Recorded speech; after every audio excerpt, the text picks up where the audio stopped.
The 6th anniversary event in Pokemon Go is going to be live, or already is live for you guys, so let's get into the top tips to help you guys break this down. And I want to point out that this weekend is going to be Go Battle Weekend. It is going to be an absolutely amazing time. It's going to start at midnight on basically Friday night into Saturday morning, and it's going to go all the way until Sunday night.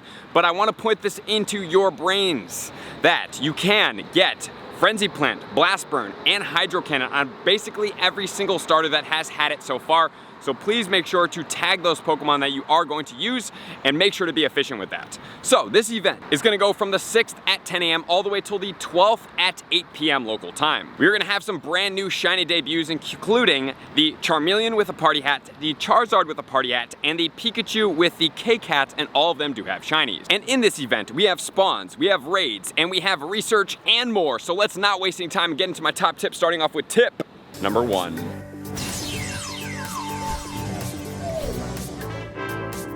Tip number 1 is going to be all about these spawns during this event. So let's start off with all the spawns, make sure you guys are familiar with them. I'm going to go over the PvP and the meta relevance of these Pokemon as well, including if there's any Stardust boost and if there's any Pokemon that are going to be Megas and do need additional XL candy. So starting off, we do have Bulbasaur, Charmander, and Squirtle. So if we look at these Pokemon, all of them do have Megas. Their Megas are really effective. All of them except maybe Charizard is going to get beaten out by the future Hoenn Megas of Swampert over Blastoise and Sceptile over Venusaur. However, they are still very viable in this Pokemon game, right? So we do want to get 296 XL candy for all of these Pokemon. But they are also relatively meta relevant in PvP.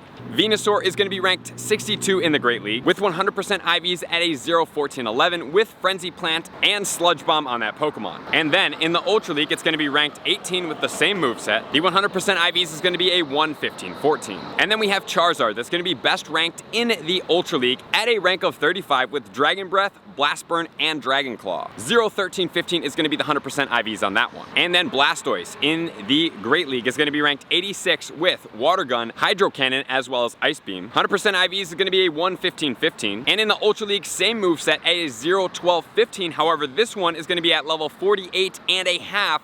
So it will definitely be needing a lot of XL candy. Not quite 296 XLs, but pretty close. And then moving onwards, we do have the Cake Hat Pikachu that does have a shiny. Remember, all Pikachus that are out there, if you can get the shiny, it is definitely going to be a great trade leverage for people who may not have gotten it and are shiny collectors, or may start in the future and may want to retrograde and get them back.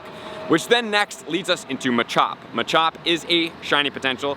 It is pretty good in PvP for the Master League, and it is definitely meta relevant in the Shadow form as a meta attacker. In the Great League, it's going to be ranked 42 with Counter, Cross Chop, and Rock Slide. 0, 14, 11 is going to be the 100% PvP IVs, and it's better ranked in the Shadow. However, the Shadow's not currently as a big part of this event, but stocking up on 296 XL candy is great. Also, 360 XL candy and beyond is great because of its effectiveness as a meta raid attacker in the Shadow form. In the Ultra League, it's going to be ranked 65 in the regular, 29 in the Shadow, and you are now switching off Rock Slide for the Payback Calm Day move. 0, 15, 14 is going to be the 100% IV. And in the XL form, it's going to be ranked 90. And then next we have Leddyba, does have a shiny, followed by Ralts. Ralts is going to go eventually into Mega Gallade and Mega Gardevoir. Mega Gardevoir is definitely going to shake things up as a pretty powerful Mega Fairy type attacker. So 296 XL candy is definitely in store for that Pokemon. And the Ralts is also pretty good as Gardevoir in the Master League. 63 for the Shadow, 108 for the non-Shadow with the moveset of Charm, Synchronize, which is the Calm Day move, and Shadow Ball. And then next we have Baneri. Baneri does have Mega Lopunny. Mega Lopunny is a combination of a normal and a fighting type Pokemon. It is a great dual typed Mega Pokemon to boost for XL candy, so I suggest you get that Pokemon to Mega level 3, which then leads us into Venipede. Venipede is not shiny. And then we have Chespin, we have Fennekin, and we have Froakie. All of them are not relevant Pokemon right now in PvP or the meta attacker standpoint. Eventually, they will get their signature moves and have Calm Days and have shinies, but that is not the situation right now, so I would just casually catch those Pokemon, not really target anything in specific as of right yet. And then we have Bunnelby with a shiny, Litleo with a shiny, and Pick-a-Peck. I'm going to point out that the Litleo, if you can get the male shiny, it is very rare. It's actually, I think it only spawns, or is it prevalent, in about 20% of all the Pokemon. So if you do get lucky and get that male shiny, that's a great swappable shiny because in my opinion, it looks great as a lion shiny. And then there's going to be some rarer Pokemon out there. Number one is going to be Gabite. Gabite will give you a guaranteed 1 XL candy for Gible. It's a great Pokemon to trade. It does not have the shiny out in the wild, but it is going to give you additional Stardust, so please make sure to catch as many Gabites as possible. And then we have Clauncher and Helioptile. So these specific Pokemon are they're a little bit more rare, so getting some XL candy on those Pokemon are definitely effective, but not really necessary either. And then additionally speaking, we do have the Pansear. So Pansear is going to be the brand new shiny that just came out for Go Fest Berlin. Congrats to everybody doing your rocket battles and unlocking this Pokemon. It is shiny, and it is a regional exclusively typically to the European region. So if you can get your hands on one of those shinies, it's definitely something to do, which is then going to lead us into tip number 2.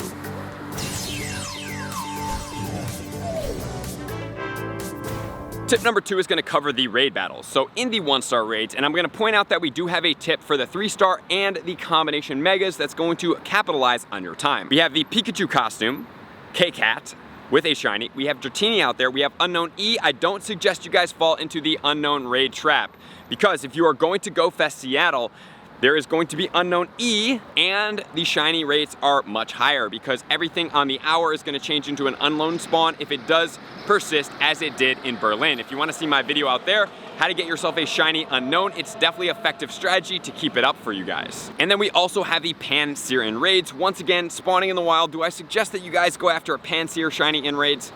I don't.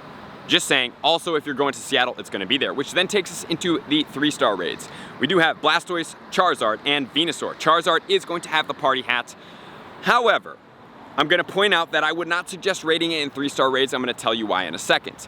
Additionally speaking, I really don't suggest you guys raid for any of these other Pokemon from the starters in here, because in the Go Battle Weekend, you can evolve into getting the movesets. You can't TM into getting the movesets. So raiding for these Pokemon, although they can be shiny, makes no sense with them not being megas to give you mega energy as well, which then we additionally have Tyrantiar and Metagross. Both Pokemon are very effective. However, once again, both need their Calm Day moves, so they will require an Elite TM. So if you are raiding for these Pokemon, I suggest the only reason you're doing so is for extra XL candy, but then just realize that you are paying for XL candy, which then leads us into our legendary Pokemon. We have Zapdos as well as Articuno finishing up, and Zapdos starting here shortly. So if you do want some of those Pokemon, I suggest that you do raid for them. They haven't been out for quite a while, so they are not the most effective category for each of those Pokemon. However, Shadow Moltres, which is coming out next, is a very, very strong Pokemon. Shadow Zapdos is also a strong Pokemon, and the Articuno in the Shadow form is not so great. So looking at those two Shadow typings are better than their regular forms. And then finally, we have the Mega Charizard X, Mega Charizard Y, and here is going to be my tip for you guys. If you want to raid for the Charizard, raid the Megas because it's going to give you additional Mega energy. You're going to get the XL candy, and this Pokemon coming out of these Mega raids will have the party hat on.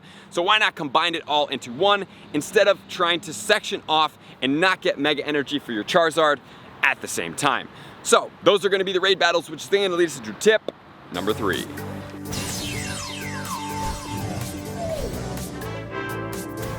Tip number 3 is going to be our field research task. And since I'm a little pressed on time, we're going to read these together. So number 1, we have spin 6 Pokestops or gyms for a Bulbasaur, Charmander, or Squirtle. 477, 420, or 405. All do have shinies. I suggest you guys do this task. Number 1, you can get these Pokemon, you can get them in shiny forms, you can get 100% IVs, and if you do get really good ones, you can evolve them this weekend. And then next, we have use 6 berries to help catch Pokemon.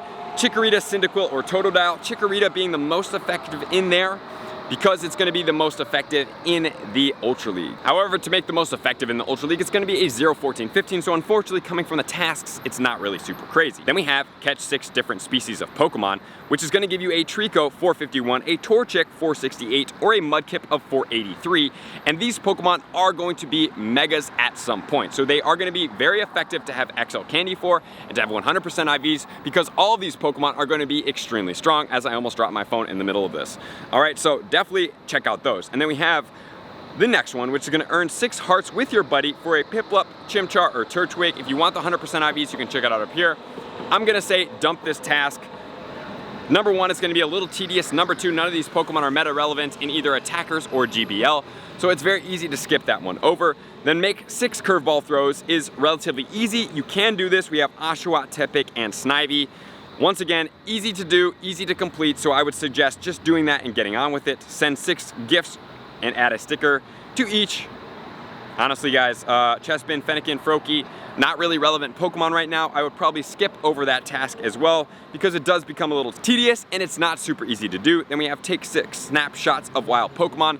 For this task is all you have to do is get into a wild Pokemon, hit the picture, hit delete, picture, delete, picture, delete. You can do all 6 on one Pokemon, relatively easy. So if you do want to complete that, it's a pretty easy task to do. 453 for the Rowlet, Litten is 443, and Poplio is 483.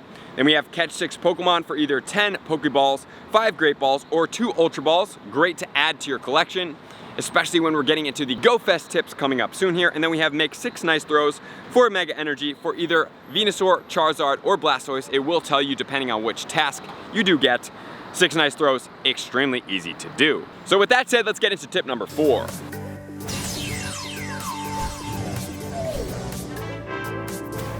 Tip number 4 is going to be talking about looking towards the weekend coming up. So I suggest you guys catch as many Bulbasaur, Charmander, and Squirtle as possible, and then you basically mass trade these. In addition, in the research, trying to get as many Torchic, Trico, and Mudkip, and trade these. Why do I say trade these? Because it gives you the potential to get lucky, high IV Pokemon. By trading these as much as possible up until this weekend, and even throughout the weekend, if you do get a really high IV lucky, you can evolve it to have its Calm Day move and save out on an Elite TM. Very effective. Additionally, if you do have any of these Pokemon and you do want to lucky trade for these shinies, I suggest you guys do that because, once again, these Pokemon will be very relevant as their mega forms. So just a forewarning for those 6 Pokemon to be able to go after. Any of the other meta relevant Pokemon, you can evolve them throughout. They are going to be all the starters that have all the Calm Day moves, and it does seem like the Charizard is going to get also 2 moves of Dragon Claw as well as Blast Burn, which is a humongous win for anybody that does need to save out on Elite TMs. Which then going to lead us into our last research in tip number 5. All right, tip number 5 is going to lead us all the way into Wash Rotom. We have catch 15 Pokemon, catch 5 different species of Pokemon for Great Balls, make 5 nice throws for 5 Ultra Balls, make 3 great throws for 500 XP, make 5 Curveball throws, which is going to give you a Foongus, which does have a shiny, use 10 berries to help catch Pokemon for 500 Stardust, and a Cake Costume Pikachu and 1 Poffin.